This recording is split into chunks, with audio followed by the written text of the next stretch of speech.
почитуван председател на македонската влада, почитувани сегашни и поранешни припадници на одделот, почитувани представници на институциите од безбедносниот сектор, почитувани дипломатски представници, почитувани аташеа, почитувани гости, почитувани дами и господа.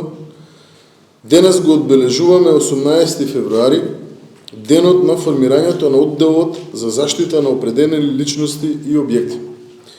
Овој датум е можност да се подсетиме на значењето на оваа организацијска единица во рамки на Министерството за внатрешни работи и на нејзината улога во системот на националната безбедност. Одделот во своите почетоци некаде 1945 година, па се до денес, гради континуитет во обезбедувањето на личности и објекти од особено значење за Македонија. Во текот на изминатите децении, неговите припадници покажаа професионалност, дисциплина и високо ниво на подготвеност во извршувањето на професионалните задачи, често во сложени и крајно чувствителни околности.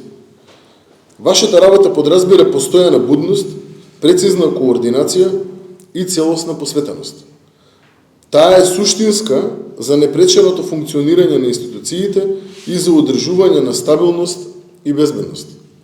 Иако најчесто се одвива надвор од вниманието на јавноста, нејзината важност е неспорна.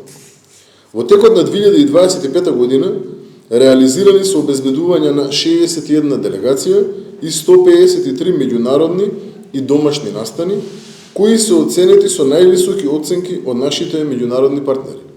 Тоа е признание дека македонската полиција стои рамо до рамо со најдобрите и поседува способност за исполнување на задачите согласно највисоките професионални стандарди. Во услови на променлива и комплексна безбедносна средина, улогата на одделот добива дополнителна тежина. Затоа, приоритет на раководството останува континуирано унапредување на условите за работа, вложување во обуки и модернизација на опремата, како и јакнење на институционалната поддршка. На сите припадници на одделот им изразувам благодарност за одговорности и професионалниот пристап во извршувањето на службените задачи. Вашата работа е значаен дел од вкупниот капацитет на Министерството и придонесува за довербата во институциите. Нека овој ден биде поттик за понатамошно унапредување на работата и за зачувување на високите стандарди кои што ги негувате. Ви благодарам.